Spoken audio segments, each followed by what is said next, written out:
Question number 7 कह रहा है in how many ways two identical and one different condensers may be connected together. इसमें कह रहा है बाबू कि अगर दो आइडेंटिकल कंडेंसर्स हों और एक अलग हो, डिफरेंट हो, तो कितने तरीकों से जोड़े जा सकते हैं। ध्यान दीजिएगा, यहाँ दो एक ही जैसे हैं, अर्थात यहाँ C1 और C2 मान लीजिए दोनों एक जैसे हैं। C0 है वैल्यू, सेम वैल्यू रहेगा, जबकि C3 क्या रहेगा, अलग रहेगा।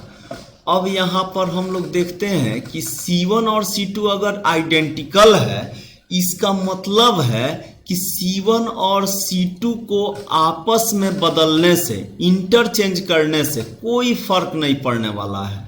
ये दोनों को अगर आपस में चेंज कर दिया जाए तो कोई नई चीज मिलने वाली नहीं है। तो चलिए देखते हैं।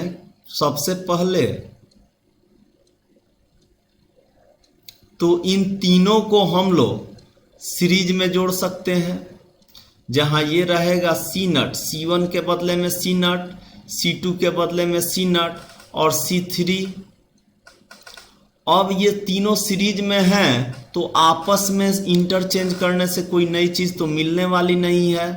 तो ये एक तरीका हो गई कि तीनों को हमने क्या किया, सीरीज में डाल दिया।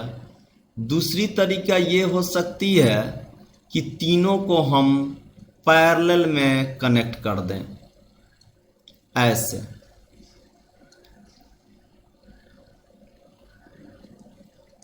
ऐसे कर देते हैं। यहां हो गया C0, यहां हो गया C0 और यहां हो गया C3। तो बाबू मेरे यहां C0 को C3 से रिप्लेस किया जाए या C0 को C0 से रिप्लेस किया जाए, कोई नई चीज मिलने वाली नहीं है। जैसे ये तीनों सीरीज में थे वैसे ही ये तीनों पैरेलल में हैं। तो सीरीज में भी ये इसको इंटरचेंज करने से, इन दोनों को इंटरचेंज करने से या फिर इन दोनों को इंटरचेंज करने से कोई नई चीज तो मिल नहीं रही है। ठीक उसी तरह इन दोनों को इंटरचेंज किया जाए तो, या इन दोनों को इंटरचेंज किया जाए तो, या इन दोनों को इंटरचेंज किया जाए तो कोई नई चीज नहीं मिल रही है। इसका मतलब ये सीरीज और पैरेलल में जब तीनों रहेंगे तो इनमें कुछ नया अरेंजमेंट नहीं हो सकता है। अब बात करें तीसरा की, थर्ड नंबर में, तो हम क्या करते हैं, दो को सीरीज में डाल देते हैं। तो यहाँ C0 और C0 क्या चीज में डाल दिए, सीरीज में, और यहाँ उसके साथ पैरेलल में डाल दिया C3 को। यहाँ A है और यहाँ B है। तो बाबू मेरे यहाँ देखिए, यहाँ C0 और C0 जो दोनों थे वो सीरीज में है। अगर हम चाहें तो अब क्या कर सकते हैं, C0 और C3 को हम लोग सीरीज में डालेंगे और ये एक C0 जो बच गया इसको हम पैरेलल में डाल दिए। तो ध्यान दीजिएगा, यहाँ ये C0 और C0 पहले सीरीज में थे, अब C0 और C3 सीरीज में आ गए।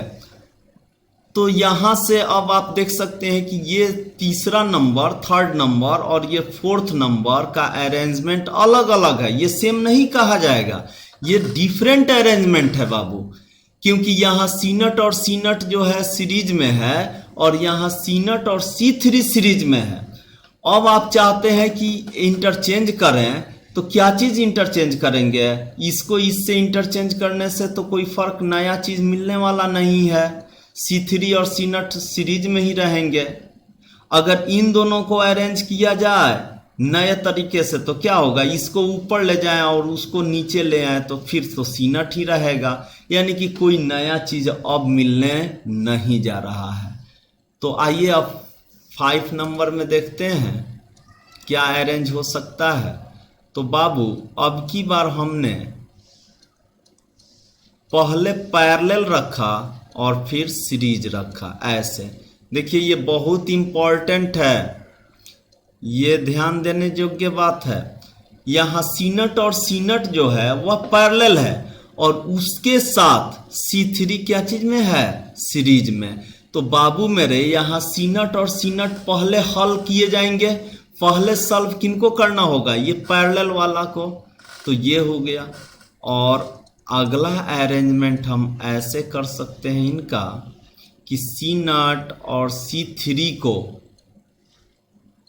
हमने क्या किया, C0 और C3 को पैरेलल में रखा और एक जो C0 है उसको सीरीज में कर दिया।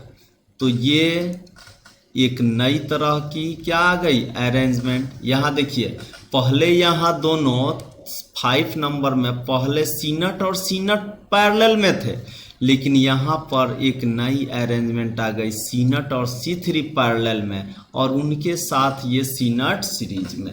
ध्यान दीजिएगा, अब कोई नई चीज नहीं मिलेगी। C0 को C0 से रिप्लेस नीचे का ऊपर, ऊपर का नीचे करने से तो कोई नई अरेंजमेंट होती नहीं है, तो यहाँ भी करेंगे तो कोई फर्क पड़ने वाला नहीं है। और इस तरह से आप देख सकते हैं कुल कितने अरेंजमेंट आए, तो बाबू 6 आए, यानी कि आंसर इसका हो जाएगा 7 नंबर का 6। यानी कि कितने तरीकों से बाबू हम अरेंज कर सकते हैं, अगर 2 आइडेंटिकल हों, एक जैसे हों और एक डिफरेंट हो तब, तो बाबू ओनली 6 वेज, 6 तरीके से कर सकते हैं। क्लियर।